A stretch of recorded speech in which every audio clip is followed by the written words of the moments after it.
Very good morning to you all. Today, our the topic is the historical prospectiveness of the constitutional amendments in India. Again, I am repeating the historical prospectiveness of the constitutional amendments in the India. Means today we have to study as per the syllabus what has been the history for the amendments, especially in the Constitution of India. The major part of the Constitution we discussed in the last some of the days as on the 2020, year 2020, January, there has been the 104 amendments first enacted in the 1950. 1950 में पहला amendment हुआ और आज 2020 जनवरी तक अभी तक अपने यहाँ 104 अमेंडमेंट्स हो गए। आज जो हम लोग डिस्कस करने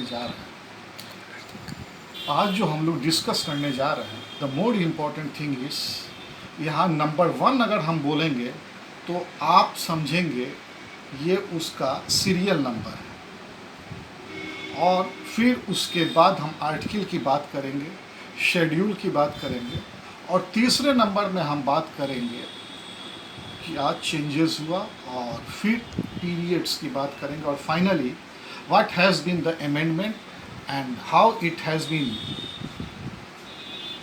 implemented in the India and what has been the significant changes the India pick up after the amendments we will discuss. Today I am starting with the serial number first, Amendment 15, 19, 85, 87, 174, 176, 341, 342, 372 and 376. Insert Article 3A and 31B, insert schedule, और ये enforce हुआ है 10th मई 1951। इसमें 3 major objective रहे इस amendments के। Number 1, ST and the SCs fully secured by constitutional validity. As per the Indian Constitution, the full validity has been given to the ST and the SC. Number 2 objective, constitutional validity to zamindari. Constitutional validity to zamindari. And number 3, the more important, reasonable restriction on the freedom of speech. Means if you have been given of the freedom of speech, it does not mean that you can go for the without control and without any limit for the freedom of speech, but there must be reasonable representation of the freedom of speech. Here we are with second, amend Article 81A and the 6 where the May 53। ये जो हुआ है दूसरे number का amend article 81A and the 6 May 53 में यहाँ हमने किया है remove the upper population of the parliamentary constitution, upper population या upper population limit of the parliamentary constitution. Means जिस समय अपना देश आज़ाद हुआ था उस समय जो अपने यहाँ कॉन्स्टिट्यूशन का जो नंबर था, बिकॉज जैसे जैसे समय बीता प्रोविज़न बदला, ज़्यादा सीट की ज़रूरत पड़ी, ज़्यादा नीड की ज़रूरत पड़ी, as per the compatibility, as per the to match the need of the democracy, there was a need for really there should not be limit of the upper parliamentary in the constitution. Number 3, amend schedule. It has been enforced in the 22 Feb 1955. Here this deals with the concurrent list of the 7th schedule. आप जानते हैं 3 तरह के list होते हैं। पहला central list, second concurrent list, तीसरा state list, and the fourth is the cyber और new coming list. Here in this list में, कॉन्करेंट लिस्ट में 7th शेड्यूल इंक्लूडिंग, ध्यान से सुनिए जरा, food stuff, edible oil seed, oils, cattle fodder, oil cakes, raw cotton, raw jute, and the gind or ungind. गिंड का मतलब होता है, गिंड एंड द अनगिंड. गिंड का मतलब होता है वो कॉटन जो ऑलरेडी धुन दिया हो, धुन के जो बनाया जाता है, जैसे रजाई वगैरह में कॉटन धुना जाता है, दैट इज कॉल्ड गिंड कॉटन. और अनगिंड जो नहीं धुना गया, इस पर ये प्रोविज़न इसमें किया गया है. Serial number 4, amend Article 31, 35 and the Band 305, amend Schedule 9th, 27th April 1955. 27th April 1955, restriction of property right. यहाँ पे याद रहे, restriction on the property right. This is the very important. Number 5th serial, amend Article 3rd, 24th December 1955. यहाँ एक significant काम ये हुआ है, empowered president to prescribe the limit of the state legislature to convey its view and the proposed central law relating to formation of a new state, alteration of the area boundaries and the new existing state. यहाँ ये जो amend हुआ है article, इसमें the president of India is the solely responsible, उनको पूरी तरह से रिस्पॉन्सिबल बनाया गया है. अगर हम स्टेट को एज एडमिनिस्ट्रेटिव कन्वेनियंस के लिए अगर हम उसको डिवाइड करते हैं, तो what should be name of that very state, what should be the its geographical boundary limit, and what are the formations. This sort of the law he must direct to the central government and the central parliamentary system. Number 6th, amend Article 269 and 286. It has been come in the force of the 11th September 1956. Here, raising taxes from the union central list and the state list. Here, this amend Article 269 and 286 has been the giving the power that the central may raise the taxes from the union central list and the state list. Number 7, insert Article 258A, 290A, 298, 350A, 350B, 1956, 371, 372A, 378. Recognition of the states of the linguistic line. Means यहाँ शुरू में reorganization of the state of the linguistic line and the abolition of the caste A, B, C, D states and the introduction of the union territories. Means linguistic जो pattern था, linguistic जो base था, उसको ये हटाया गया क्योंकि यहाँ के सिकुलर सेंस को बनने में वो बाधक था. 18th, amend Article 334, 5th Jan 1960, extend the period of the reservation of the seat for the scheduled caste and the scheduled tribes and the Anglo-Indian in the Lok Sabha and the state legislative assembly till 1970s. मतलब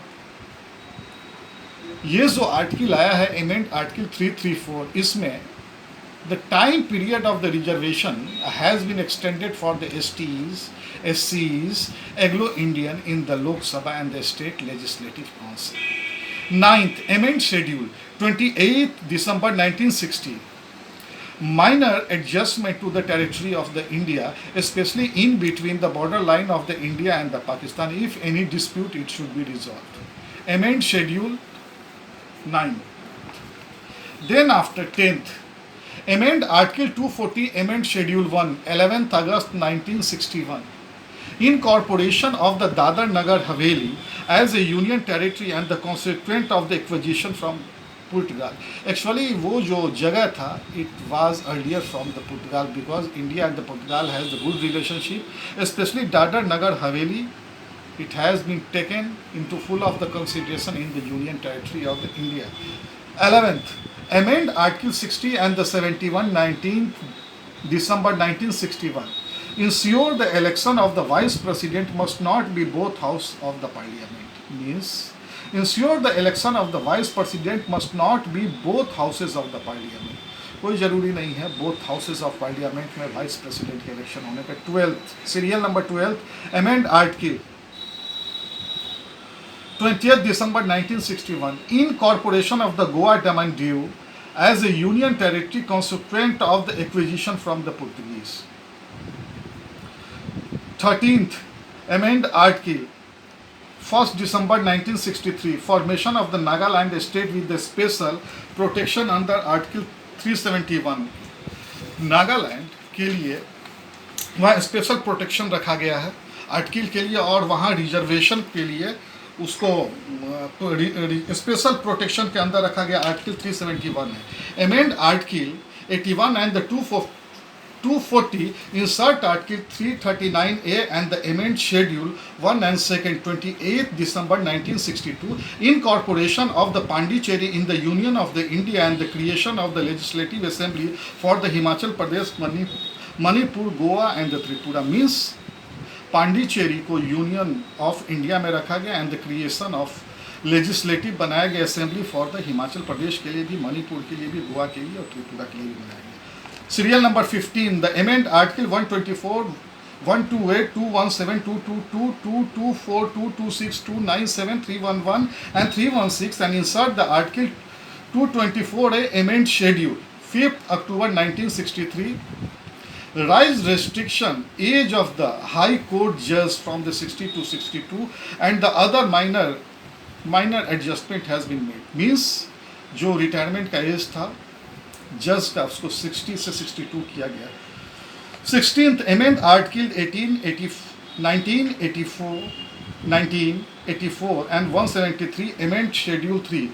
5th October 1963 make it obligatory for the self and the public office to sever there the allegation to the Indian Republic and the prescribe the union obligatory to the territory. जो भी higher officers है ये compulsory है कि उनको शपथ पत्र लेना है भारत देश के लिए और तभी वो ऊंचा पोस्ट पे वो जाएंगे. एक वर्ड आया है एलिजेंसी जिसका मतलब होता है निष्ठा, और एक और वर्ड है obligatory means this is the needed one. Amend article 31A amend schedule 9 28th June 1964 to secure the tax constitutional validity for the acquisition of the estate and the purchased land. जो भी आपके पास land है और state है इस पर take care, कहीं ना कहीं इस बीच में गवर्नमेंट ऑफ इंडिया आएगी. Serial number 18 amend article 327 August 1966 technical amendment of the include the union territory in the article 3rd and the hence the permanent of the recognition of the union territories. And 19th amend article 324 11th December 1966 abolished the election tribunal and they enable to trial the election petition by the regular high courts. Regular high courts will not give the any timeline and any date for the election. And insert article 233A 22 December 1966 immediate validity judgment degree orders will be passed by the judges and the validate is the appointment posting promotion and the transfer. मतलब अगर judiciary से कोई भी चीज़ अगर finally वहाँ पे निकलता है तो दैट मस्ट बी आपको उसको एक्सिक्यूट करना है. अगर वो ट्रांसफ़र से रिलेटेड हो, पोस्टिंग से रिलेटेड हो, अपॉइंटमेंट से रिलेटेड हो, प्रमोशन से रिलेटेड हो. Amend schedule 8 10th April 1967 serial number 21 include Sindhi as a official language. 22 serial number amend article 275 insert article 244A and the 371 है. 25 September 1969 provision from the autonomous state within the state of the Assam. मतलब autonomous state within the state of Assam एक जो जगह है वहाँ important जगह आसाम का, वहाँ प्रोविज़न कुछ स्पेशल प्रोविज़न दिया गया. 23 amend article 23 January 1972 distribution of the reservation of the seat for the scheduled tribes in the Nagaland and both Lok Sabha and the state assembly में दोनों में रिजर्वेशन देना है नागालैंड में. And stipulated not more than the Anglo Indian could be the nominated by the government. और ज़्यादा आपको ध्यान एग्लो इंडियन पर भी देना है. Extend the reservation for the STs and the Anglo Indian in the Indian member for the Lok Sabha and the State Assembly for another 10 years up to the 1980. And Assembly Article 13 and 368 5th November 1971 enabled Parliament to dilute the fundamental rights through the Assembly to the contribution. मतलब Parliament भी कुछ हद तक dilute amendment कर सकती है. And 25th and the amend Article 31st and the insert Article 31st C, 20th April 1970, restrict property right and the compensation in case the estate tax over the public property.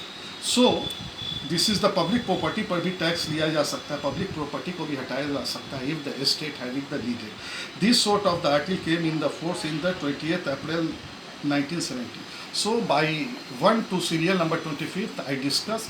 This is basically a written and the conceptual matter that must be keep in your memory because इसमें ज़्यादा कुछ समझने का है जो retain चीज़ है और बस इसको कुल मिला के आपको अपने दिमाग में रखना है. This sort of the amendment because अपना जो टॉपिक है हिस्टोरिकल पर्सपेक्टिव से रिलेटेड है. In the mean time I am taking a good bye. Thank you very much.